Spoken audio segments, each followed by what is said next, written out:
several tools we've done. This is not a podcasting system, but the tools are actually very relevant to the kind of goals that we have and many of the things on the board. The video and audio part of these tools actually have been on hold for a couple of years for lack of resources, but they're very interesting. The technology here, this is running in a clone system, and all the client software you're seeing is written in Flash.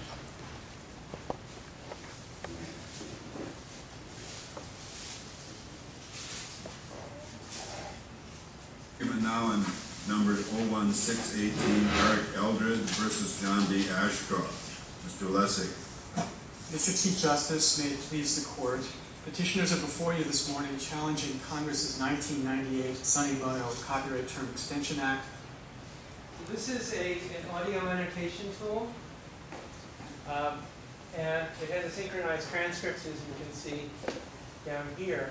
The colored bars you see on the timeline are annotations on time segments.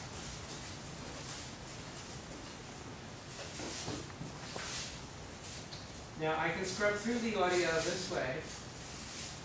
Copyright clause and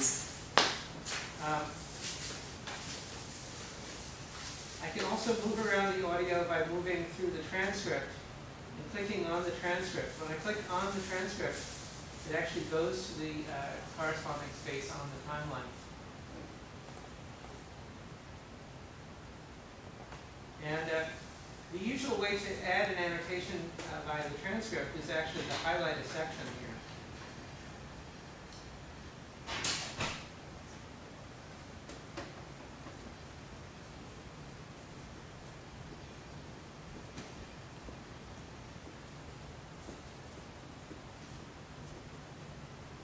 I think I'm not actually getting in contact with the server. Let me reload. Are you using the network cable here? It'll bounce you if your MAC address isn't registered. Yes. Yeah, I think it's wireless, but that just bounces Wireless.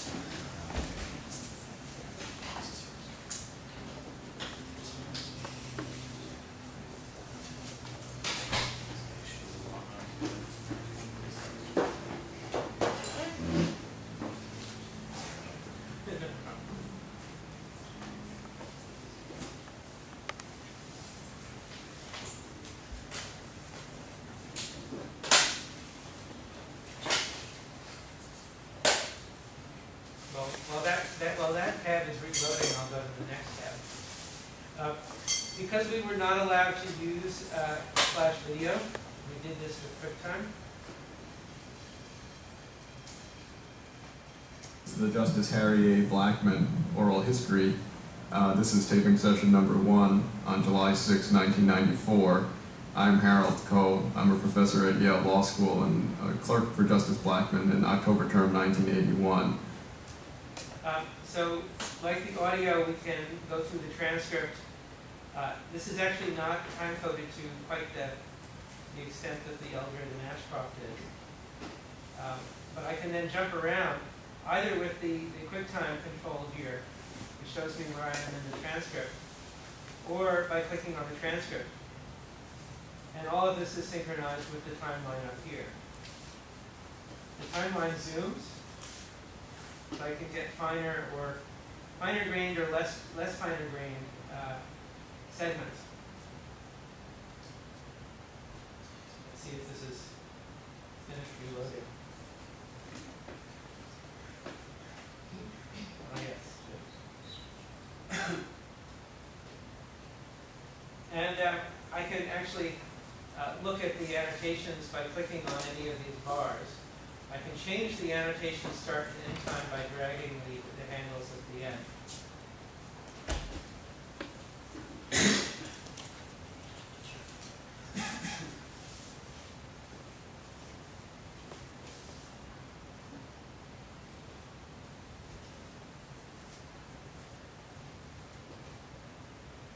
So I've added a new note here, and I can change the track and create multiple layers of notes. So you can imagine how this might be used to attach all kinds of material stopping places, PDFs, and other material. Right now, it basically just provides the ability to attach text notes in small forms. We have a sort of form language that allows you to set up a set of categories and things for each annotation. Now this is living in a phone system. You'll notice that it appears on the left as a folder, and then there are documents in the folder. And what's happening is that each of the annotations, each of the bars you see, corresponds to a document in the content management system. So it can participate in search, in RSS feeds, and so on. It actually represents the particular clip of audio that you've created with the bar. And the other thing is that within the system, you can create what are called smart folders or category folders, which are basically a stored query. Well, an annotation layer can be the result of a query that brings up documents according to some criteria. So in other words, the result of a search can be a timeline with annotations. So it's kind of an interesting way to do that. And as I said, we handle both the audio and video.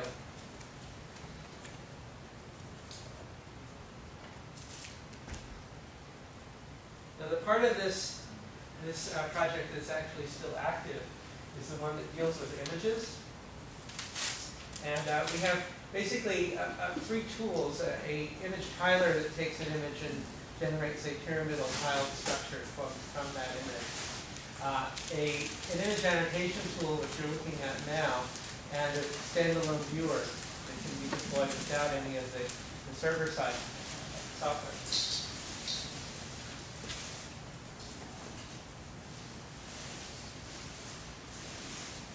And so this will handle high-resolution material. And you can create annotations which are these rectangular areas with notes attached.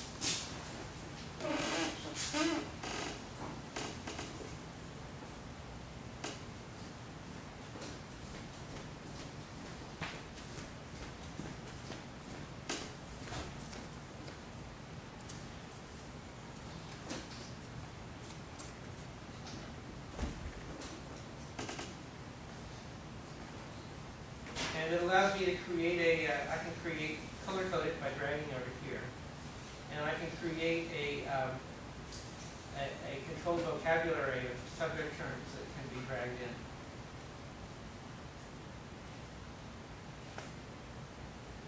And you can create a form for the various fields that are attached to that thing.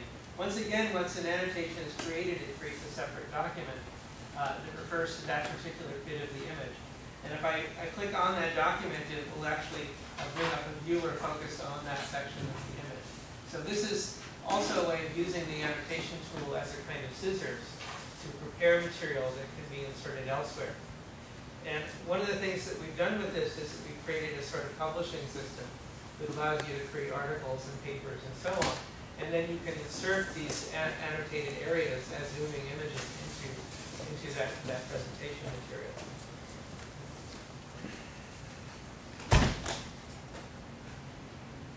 Click on one of the annotations.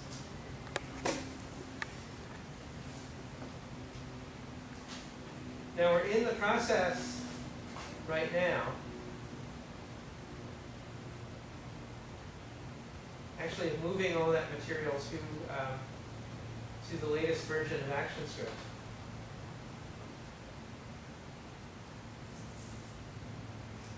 So this is the new viewer. And the controls fold out when you roll over the icon here. You can zoom in and out that way, or use the magnifying glass. Or the slider, which is kind of nice.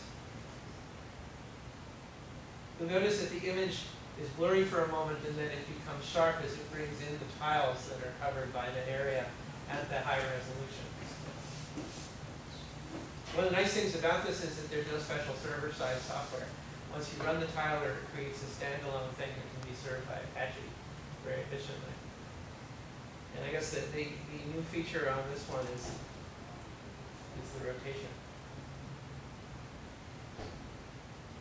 So what we're doing is basically packaging up the annotations into an XML file that can be placed next to the viewer.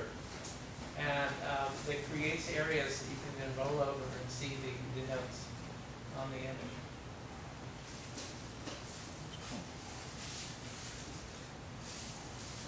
So this is, one of the nice things about this is that we've been embedding this in a pretty full-featured content management system, so that all of these media features are right next to the ability to create threaded discussions, to create links from documents elsewhere in the system to bits of annotated material that you've created, and so on.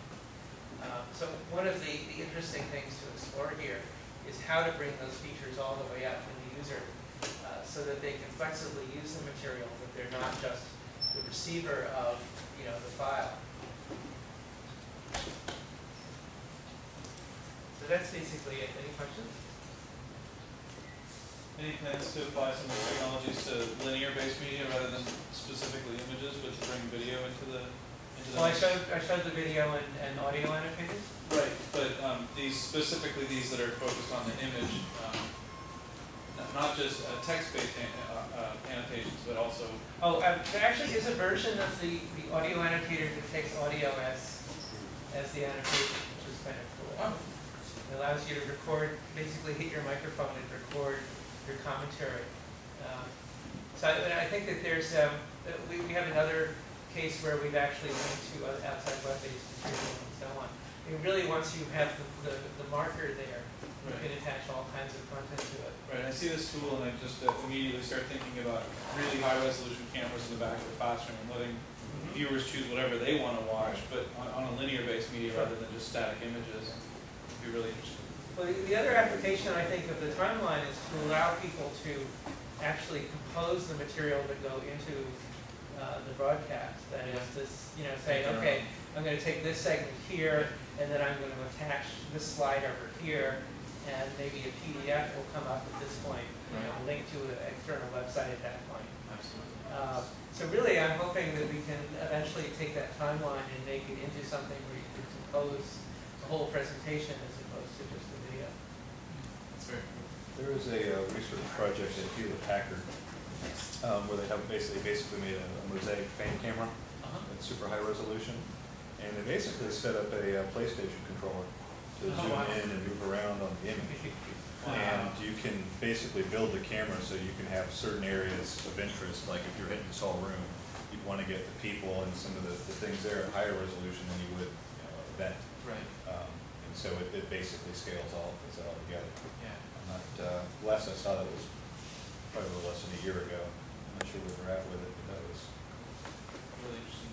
I know Diver at Stanford did some similar things in the earlier years. the mosaicing is interesting. And it's exactly like the tiling that you're doing. Of course, that would be stat.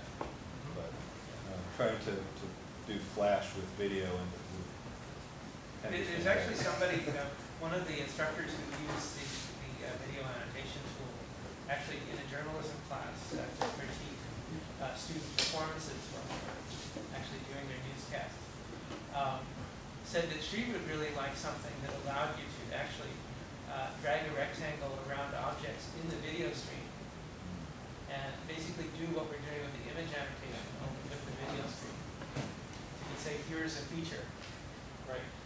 You'd have to have some way of tracking it over time and tweeting or something. Right. In Pick Diver 21. was doing that. They were doing a lot of bedside manner sort of research with medical groups around. I don't know if Stanford School of Medicine was involved, but I know that Richard, what was the other school that you know of that was already using Diver? A cousin there or something?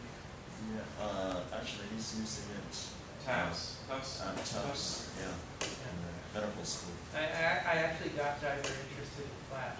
Oh, cool. Hey, all right. Long ago. So I hate to break up the party. This has been really great. These demos have been fantastic. I think we should